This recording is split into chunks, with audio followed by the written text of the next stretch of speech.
After the infamous emergency meeting of Red Bull in Dubai, it has been decided that Lawson and Tsunoda are going to swap their seats from Japan onwards. This marks the shortest career of any Red Bull driver, 2 races only. But given the fact that the Racing Bull's car is perceived as one that can be tamed with more ease, can Lawson show that it's not the driver but the car? And more importantly, how will Tsunoda pave his way in the long-awaited promotion in Red Bull? The big news of the 2025 season so far has been the swapping of the Red Bull drivers ahead of the Japanese GP, marking a very short and disappointing stint of Lawson in the Austrian team. With 2 races only, the failure to reach Q2 in 3 qualifying events, 1 for the sprint race in China, goes to show that the merciless structure prevails in Red Bull. But what is also worth mentioning is that even this decision wasn't brought under very clear circumstances. Verstappen, for one, has opposed the idea of swapping these 2 drivers because he believes the problem is with the car and not the driver. This begs one very important question: is Tsunoda going to excel in Red Bull, and can he avoid the scenario that Perez and Lawson have suffered from? Even though many were disappointed with the performance of Lawson, there is one very important thing that needs to be mentioned here. He drove on circuits that he hasn't driven in his career, Melbourne and Shanghai. Furthermore, the team decided to replace him ahead of the Suzuka GP, and the fact that Lawson has tons of experience here because of the Super Formula stint goes to show that there is absolutely no doubt he would have been a better version of himself than what we've seen so far. Time, though, was not his friend, and this is something that Lawson has admitted himself, but being sacked after 2 races was definitely a very harsh verdict, even for a team like Red Bull. It could be that they were very fascinated with Tsunoda's performance. The Japanese driver reached Q3 in every qualifying session so far, and had it not been for the miserable tactics of his team, he would have likely scored a lot more points than the 3 he has right now.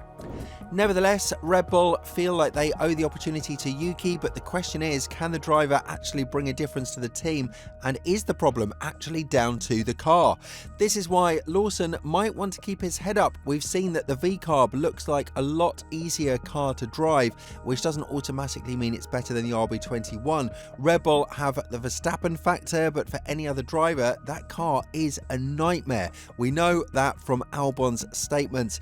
Now, Lawson will have the opportunity to go against a much less experienced driver in Hadjar, which would give him a chance to redeem himself and to score high points in a similar fashion like Gasly did when he was demoted to Toro Rosso back in 2019. Obviously, this is the light at the end of the tunnel for the Kiwi driver, but what we must not forget is that Tsunoda has been performing extraordinarily well in the past couple of years and has polished all of his negative traits, such as the tantrums and the silly mistakes.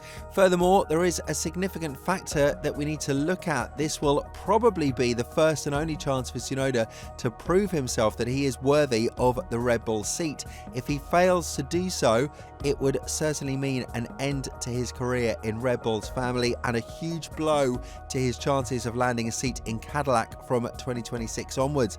So to say that he won't be under a big pressure is a really silly statement, because if you think about the greater picture, he might be under a bigger pressure than Lawson. His entire career depends on how he will perform in this stint that could be as short as the one of Lawson. Christian Horner has spoken about Tsunoda's performance during the Red Bull test, and even though he initially gave a head-scratching verdict that Hadjar was faster than Yuki and the Frenchman turned some heads around with his performance, that might have changed a bit now. When talking about the impression that Tsunoda gave to the Red Bull engineers regarding the behaviour of the RB20, which can be easily implemented into the RB21 as well, Horner has gone on to say, "Tsunoda did very well in that test with us. It's useful data for the engineers, but we always look at the bigger picture." And there is a picture that we can already create in our heads. Tsunoda has kind of struck the gold pot by Lawson's poor debut, because Red Bull are adamant about one thing: they need 2 drivers who are going to score in the points.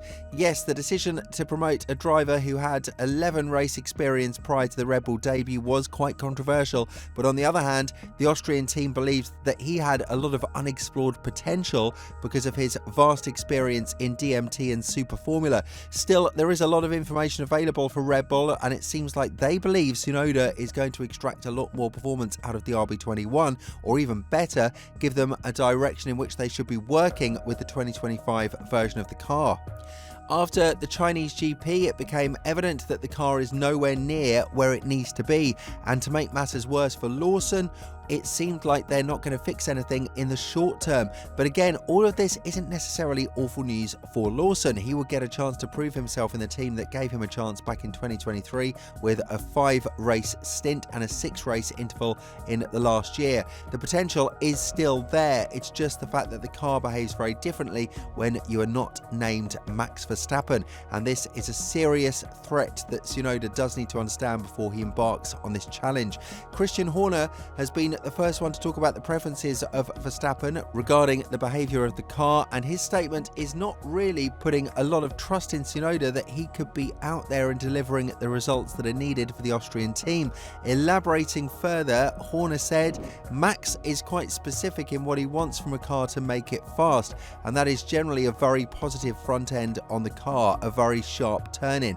Of course, the consequence of that is it will unsettle the rear of the car, and that for a driver is tremendously sapping if you've got a loose rear end on this car on entry into corners. So that is where Max excels. That is where he is able to live on a knife's edge of adhesion. Be that as it may, this situation is also putting Verstappen in the spotlight because he now understands that the team is much more focused on finding a driver who will perform in a car that has its own struggles rather than fix the problems themselves. Being a one-man team is not something that the Dutchman desires, but on the other hand, he doesn't like where the focus of Red Bull currently stands.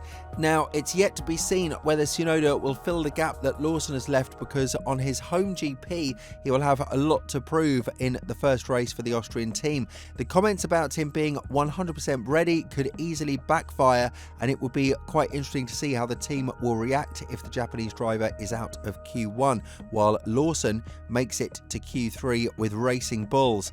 What this would spark is a huge debate. Does Red Bull have a proper academy and drivers who know how to drive the car? If Tsunoda fails in the quest, the only one who is left to prove something is Hadjar, a driver who Helmut Marko had a lot of praise for. Elaborating on the progress that the Frenchman made in the past couple of weeks, as in where he started in Melbourne and how he picked up the broken pieces in Shanghai, the 81-year-old said, "Let's look at the positive. Isaac Hadjar, who has never driven in China before, is setting incredible times in his second race and is making no mistakes. Yuki is right behind him, but Yuki is in his 5th season while Isaac is completely new, and then he sets such a time. So far, what he's shown is absolutely fascinating. In Australia, his performance was also sensational until the accident. That can happen. It's happened to others. The sun and the shadow are close together, and we'll see what happens." With all this in mind, what do you think is next for both Tsunoda and Lawson, and more importantly, do you think that the Kiwi driver will prove himself a lot better in the Italian-based squad than he did in Red Bull, thus proving the argument that the problem is the car? Let us know in the comments below, and once you do that, make sure to check out the video that appears on your screen right now.